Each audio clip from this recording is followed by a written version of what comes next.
Today we're going to dive into one of the most misunderstood verses and very controversial in the New Testament. It's 1 Timothy 2:12. I do not permit a woman to teach or have authority over a man. She must be quiet. Many believe this bans women from preaching or teaching or leading. But is that what Paul meant? Let's take a look at the Greek, the context, and what Scripture really says about women in ministry. The real meaning of the word authority. The Greek word translated authority here is authentian. And this matters. Paul did not use exousia, which is a common Greek word for legitimate spiritual authority. Instead, he used authentian, which means to usurp or dominate or control aggressively.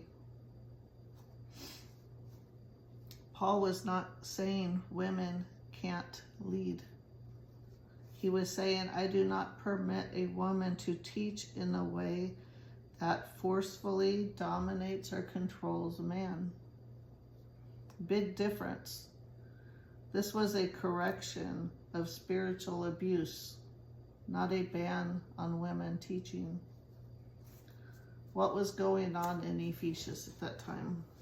Paul wrote this letter to Timothy, who was pastoring in Ephesus, a city deeply influenced by false doctrine, 1 Timothy 1:3-7, pagan worship of Artemis, a fertility goddess also known by her Roman name, Diana.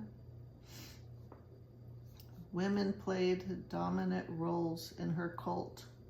They were priestesses, ritual leaders, and spiritual figures of authority.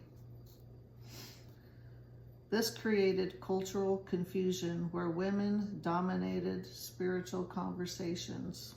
Also important is that culture, men were educated, but women were not. Many women were coming to faith with pagan backgrounds and no biblical foundation. So Paul's correction was directed at a specific church during a specific crisis, not a command for the global church at all times or for all times. Paul's instruction in Corinth, 1 Corinthians 14:34